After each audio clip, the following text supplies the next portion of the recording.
It's a second line day. We're in gate 29 and the second line is called assessment. The 29-2 is somebody who doesn't make commitments, not unless they're called upon. Second line, after all, they don't even know that making a commitment is necessary. They don't know that it's a thing. They have to learn it. And in fact, life will demand it of them because they carry that genetic material, if you like. Life will demand of them that they make commitments, and they will be called upon to make commitments. The first line has the capacity for introspection and recognizes that it can say yes and make a commitment. We've seen that this commitment can lead to a continuing process of growth.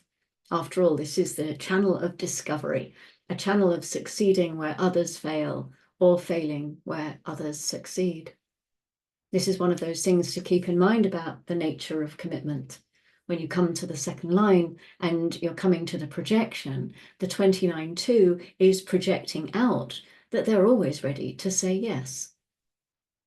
There's a lifetime learning which says persistence tempered by caution. The caution is that we are dealing with the lack of introspection because it's projection. So although they have the capacity to project out that they are ready to be persistent, that they have the capacity for that, and that they have the power to be persistent, they do not really know whether that power is there. The caution is not a mental caution. It's not an awareness caution that is saying, aha, I have to be careful about where I put my energy. This is just a pure power. In the exaltation, it says, the power of sustainment as a guiding light, saying yes and the power to persevere. So the power is really there. This is a sacral gate. These people project out that they're ready to persevere, but they don't know whether they can or not. They don't know that. This is just what they're putting out into the field. It may not work for them. They may be found out. They may or may not have the necessary resources to persist in that particular experience, whatever it may be. This is a great key to understanding what it is to enter into things correctly. The abstract process requires a completely surrendered commitment to experience in order to reach a point of reflection and awareness. Of course, that comes much later. And that can only take place when the energy is there to stay in the commitment. So in a way, when you're saying yes, you're not saying yes to the experience, you're saying yes to the whole cycle of that experience. You're saying yes to completing the experience. That's the commitment that you're making. If you're a sacral being, if you're a generator and you have the 29th gate and you make a commitment with your throat, it's not going to work. You'll end up leaving that commitment at some point or staying in it and burning out, breaking promises. It's the sustainment that gives the commitment its value. The fact that you like being in the experience, that you feel good physically in your energy in the experience. This is what's important. And you can only have that when you enter as your true self. That's when the commitment really has value and it really is able to sustain itself. So in the detriment, we have a tendency to overcautiousness when persistence is perceived as adding to rather than ending disharmony. Caution in saying yes when perseverance leads to disharmony. So these are the kinds of people who say yes and they make a commitment and then they will not quit. And it causes all kinds of problems for other people because they just won't stop. They've made that commitment and they're going to stick with it regardless. So imagine that you have this gate and you say yes to filling 12 baskets with apples. This is the example that Ra uses. So you've said, I'm going to fill these 12 baskets with apples every day. And then everybody finds out that you actually can only fill 10 baskets. But you keep on going. And the fact that you keep on going to get to 12, if you possibly can, even though you can't, That annoys the hell out of everybody, and it makes them feel really uncomfortable because you just won't quit. So there's caution here. It is ingrained. It is a second line, so they try to avoid making commitments in their life. Making commitments, well, they try and they don't want to, but it's genetically in their nature to have that quality called out of them. This is the thing with education and second lines. 29-2s have to be educated so that they know that they have to be cautious about their commitments. They have to know that they're projecting out that they are always ready to say yes. You have to tell them that their friends are going to constantly try to get them to say yes to things, that they have to learn to be cautious about that. They have to learn how to enter into any kind of arrangement correctly, according to their type, according to their inner authority. So one of the things to recognize about all of the lines of the 29 is that there is always built into it this kind of holding back from making the commitment, but it is usually the product of having had a difficult experience in life that does it, rather than the common sense or the awareness or that ingrained caution that we're going to hear about a lot in this 29, that says, yes, I have to be careful about how I use my energy and what I commit to.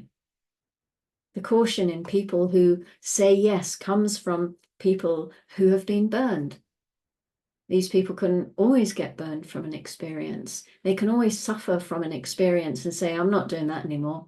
I just can't take those sorts of chances anymore. I can't commit myself to those kinds of things anymore. And they become more cautious, but not because they're more aware. The difficulty of the experience is something that becomes a burden for them because they don't know whether they have the resources for it.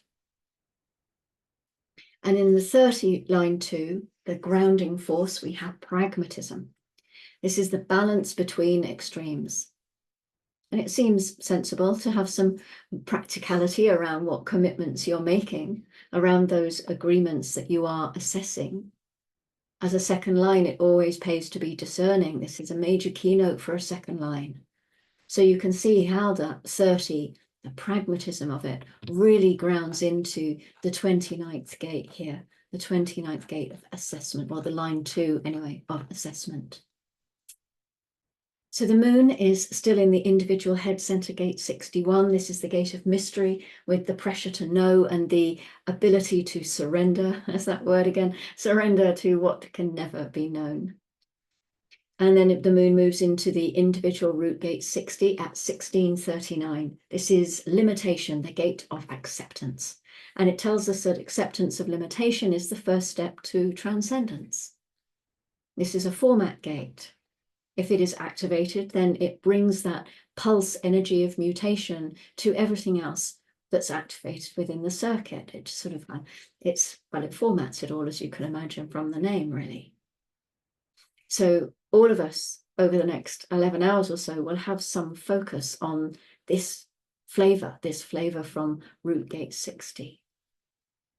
There's a pressure to bring and accept creative change. And it can bring this out into the world.